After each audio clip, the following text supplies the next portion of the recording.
Wherever you are in the world, welcome to another edition of Jerry's Take on China.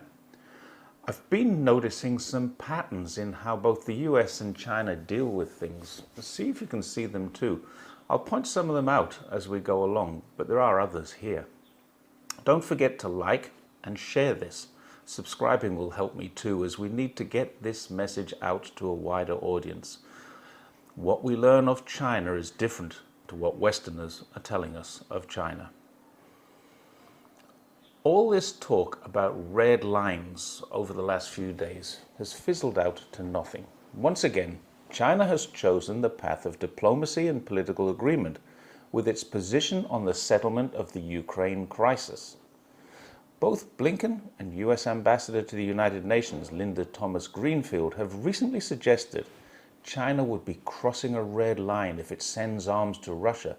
But clearly, USA's most senior diplomats are only misdirecting the media, which then goes on to misdirect its readers again. Media want headlines, not diplomacy. US diplomats want further aggression, not an end to hostilities. China wants respect, dialogue, and protection for the people most badly affected.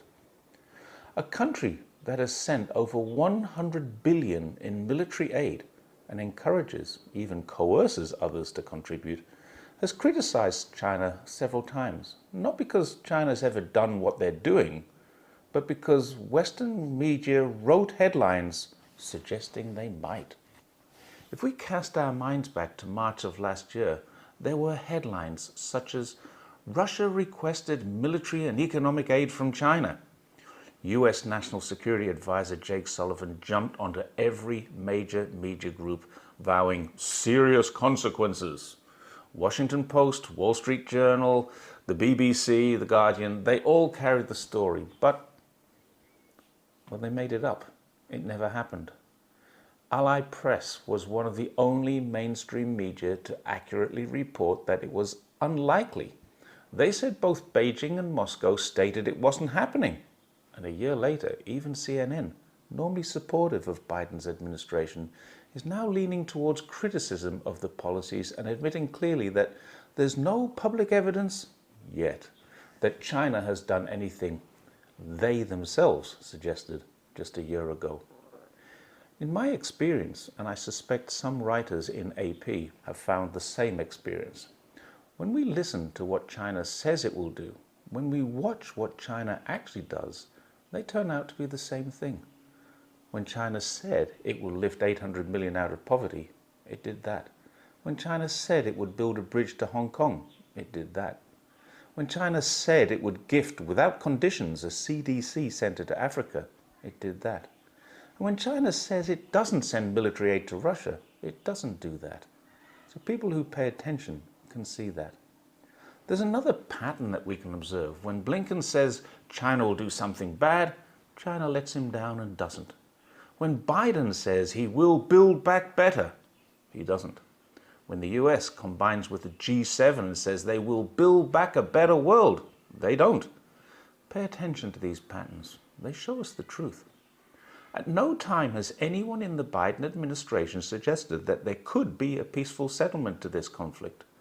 There can only be a complete victory for Ukraine, which, although I'm no expert, seems unlikely, and a total destruction of Putin and his country, which any psychologist will tell us means Putin and the Russian people aren't going to willingly accept it.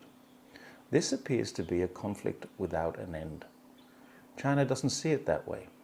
With the release of a statement on Friday, China has made several suggestions. The first one applies to all parties, including Russia. Respect each other's sovereignty. The next applies to the USA. Abandon your Cold War mentality. Work together for peace and stability. So far, with 2 suggestions down, this is looking like a well thought out statement. There are 10 other points. The next 2 make sense. Cease hostilities and resume peace talks. China will continue to play a constructive role in this. The next 2 points speak to the human side. Resolve the humanitarian crisis and protect civilians and prisoners of war.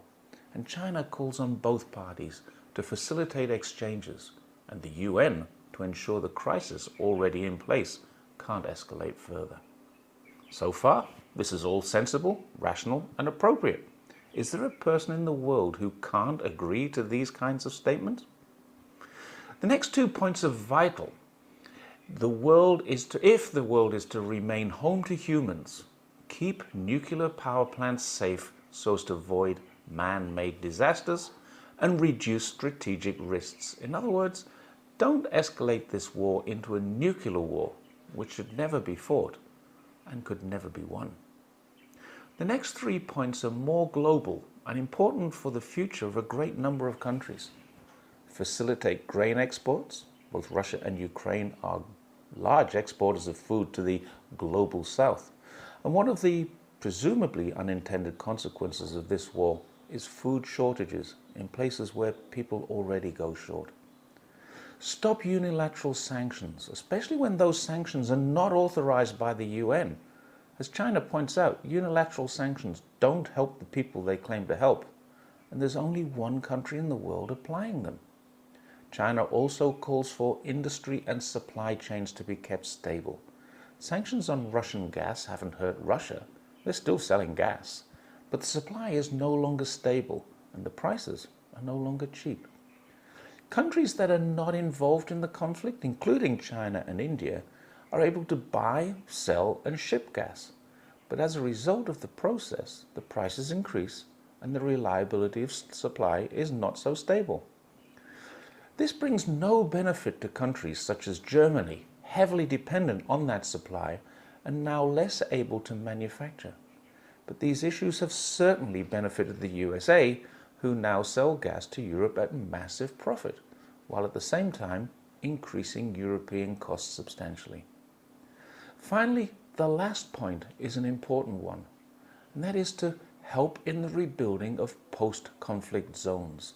This should be done in a humanitarian and not in a profit-making way, and China stands ready to provide that assistance. US diplomats, with accusations of what China might have said in this highly anticipated statement, have once again misread the room. China is doing what it always does, and the end result could hugely benefit innocent people caught up in this conflict, military personnel who are dying in it, and the millions of people affected by it. Perhaps it's time we pay more attention to these patterns. Thanks once again for watching Jerry's Take on China, and please share widely. Get this message out. See you next time.